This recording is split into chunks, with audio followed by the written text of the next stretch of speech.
lulus ya banyak praktek terus belajar itu. Jadi mungkin dengan saya ikut UKM Gaharu ini saya bisa refreshing gitu sih. Pertanyaan yang kedua, bagaimana cara kita membagi waktu antara organisasi dan perkuliahan? Kalau menurut saya pribadi, kuliah itu tetap lebih penting daripada organisasi. Jadi saya pasti mendahulukan perkuliahan terlebih dahulu pada organisasi. Selain itu di UKM Gaharu ini juga kita proker atau pertemuannya itu tidak di jadwal kuliah gitu, jadi di hari libur. Jadi mungkin tidak akan mengganggu dari perkuliahan sih. Jadi aman-aman aja buat waktu antara kuliah dan UKM. Pertanyaan yang ketiga, tantangan apa saja yang Teteh hadapi selama ikut organisasi ini? Tantangan ya. Kalau tantangan saya nggak ada sih ya tantangan, soalnya emang saya basicnya suka gitu di organisasi ini gitu. Jadi nggak ada kayak tantangan. Iya nggak ada gitu. Pertanyaan yang keempat, bagaimana cara Teteh menghadapi orang yang malas ikut organisasi? Kalau itu kan balik ke pribadi masing-masing ya dari si orang itu gitu, orang tersebut. Mungkin kalau dari saya ngajak gitu ya, ajak si orang tersebut, ayo yuk ikut ini, ikut itu gitu. Tapi kan orang tuh beda-beda ya, mungkin dia kayak nggak suka bersosialisasi gitu, atau mungkin dia punya kegiatan lain di luar perkuliahan kayak kerja atau apa gitu. Jadi mungkin yang pertama sih ngajak aja, yuk ikut organisasi ini apa itu gitu. Kalau mau atau banyak kembali lagi ke si pribadi orang itu lagi. Dan pertanyaan yang terakhir, pengalaman paling berkesan apa yang Teteh alami selama ikut organisasi ini? Gaharu tuh menurut saya organisasi yang nggak ada senioritas sama sekali gitu. Jadi tuh kayak benar-benar satu keluarga. Banyak pengalaman baru juga yang saya dapat dari semenjak masuk Gaharu itu. Salah satunya kayak dari dulu tuh kerasa kayak keluarga banget gitu. Kegiatan di luar lainnya, di alam lainnya juga nggak yang sendiri-sendiri gitu enggak. Jadi kita tuh benar-benar merangkul semuanya gitu. Mungkin itu sih. Kira-kira kekurangan dari Gaharu itu apa ya Teh? Oke, kalau kekurangan dalam bentuk personal mungkin saya nggak bisa kasih tahu ya, karena itu konsumsi anggota Gaharu aja.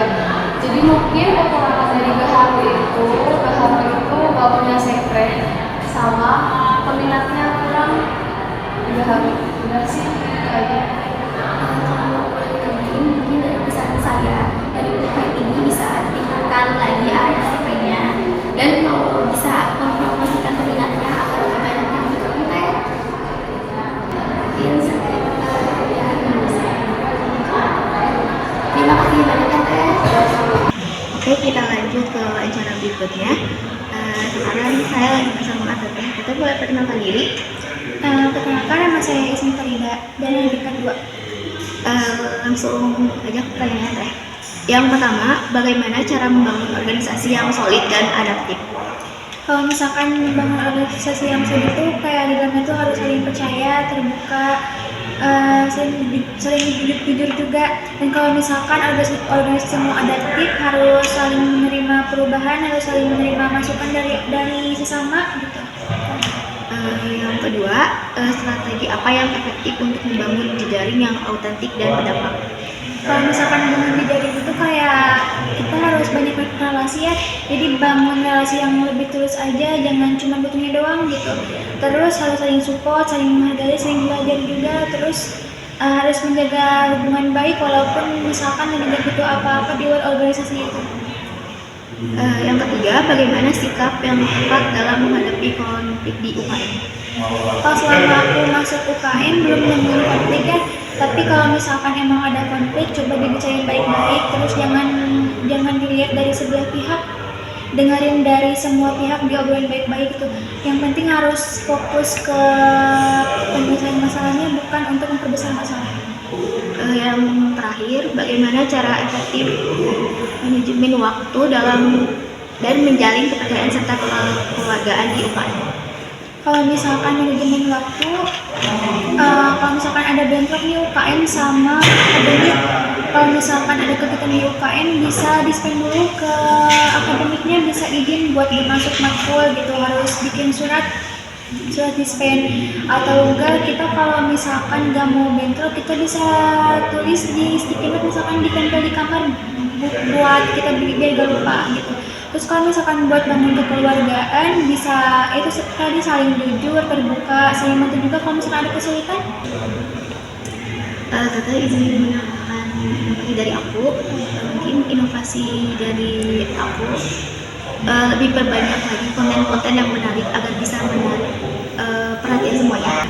Terus sekian. Ya, Ya, sama-sama. Oke, kita lanjut ke wawancara berikutnya. Sekarang saya lagi bersama Teteh. Teteh boleh perkenalkan diri? Perkenalkan, nama saya Rifa Afatunisa. Saya dari tingkat 2C. Kita lanjut aja ke ya. Pertanyaan yang pertama, bagaimana cara membangun organisasi yang solid dan adaptif?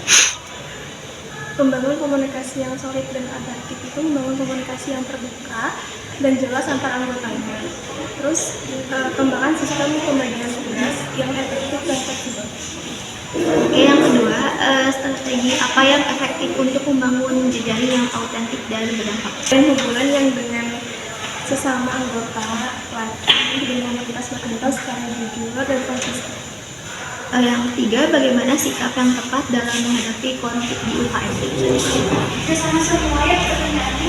Bersikap tepat dan bersikap terbuka dan mencari solusi bersama, serta menjadi emosional dan berhubungan, lalu mendengarkan semua pihak, utamakan kepentingan organisasi untuk menjaga keharmonisan.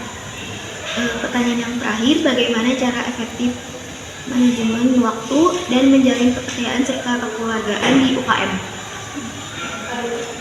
Mengatur jadwal kegiatan dengan disiplin, membangun kepercayaan yang konsisten, dan keterbukaan komunikasi. Yang terakhir, ada inovasi. Itu tambahan dari saya, inovasi untuk UKM ini mungkin lebih perbanyak konten-konten yang menarik agar bisa menarik perhatian semuanya. Terima kasih banyak.